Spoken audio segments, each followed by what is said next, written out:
Hi hello learners, welcome to spoken English full course video series. ఈ రోజు వీడియోలో మనము పాస్ట్ స్టేట్ ఆఫ్ బీయింగ్స్ గురించి నేర్చుకున్నాం. ప్రీవియస్ వీడియోస్ లో మనము ప్రెజెంట్ స్టేట్ ఆఫ్ బీయింగ్స్ అంటే ఏంటో మనము ఫుల్ గా నేర్చుకున్నాం. 3 వీడియోలు చేసిన దాని మీద చూడండి. ఈ రోజు వీడియోలో మనము పాస్ట్ స్టేట్ ఆఫ్ బీయింగ్స్ అంటే ఏంటో నేర్చుకుందాం. ఇంతకీ పాస్ట్ స్టేట్ ఆఫ్ బీయింగ్స్ అంటే ఏంటంటే మనం సేమ్ గతంలో ఏమై ఉన్నాము, లేకపోతే మనం గతంలో ఏమై ఉన్నాము, గతంలో ఎలా ఉన్నాము, గతంలో మనం ఎక్కడ ఉన్నాము, వీటి గురించి మనం మాట్లాడుకుంటే వీటిని మనము పాస్ట్ స్టేట్ ఆఫ్ బీయింగ్స్ అని అంటాం. ఈ రోజు మనము పాస్ట్ స్టేట్ ఆఫ్ బీయింగ్స్ లో ఫస్ట్ వీడియో గురించి మాట్లాడుకుందాం. ఫర్ ఎగ్జాంపుల్ కి Anil was excited yesterday. Anil నిన్న ఎగ్జైటెడ్ గా ఉన్నాడు. అనిల్ నిన్న ఎగ్జైటెడ్ గా ఉన్నాడు. ఎందుకు?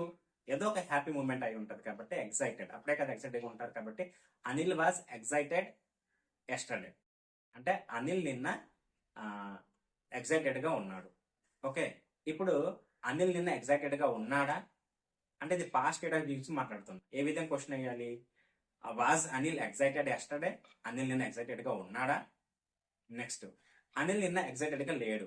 Anil wasn't excited yesterday, Anil నిన్న ఎగ్జైటెడ్ గా లేడు. ఓకే, ఇప్పుడు దీన్ని నెగిటివ్ క్వశ్చన్ వేయాలంటే wasn't Anil excited yesterday, Anil నిన్న ఎగ్జైటెడ్ గా లేడా. ఓకే, సో ఈ విధంగా మనము సెంటెన్స్ ని ఫ్రేమ్ చేయాలి. ఇంకా దీని ఆల్టర్నేటివ్ చెప్పాలంటే Anil was not excited yesterday, Anil నిన్న ఎగ్జైటెడ్ గా లేడు. ఓకే, దీన్ని క్వశ్చన్ వేయాలంటే was Anil not excited yesterday, Anil నిన్న ఎగ్జైటెడ్ గా లేడా. సో ఈ విధంగా మనము సెంటెన్స్ ని ఫ్రేమ్ చేస్తాం. దీనికి సంబంధించిన సెకండ్ వీడియో ఉంది, దానికోసం మీరు వేచి ఉండండి. Thank you.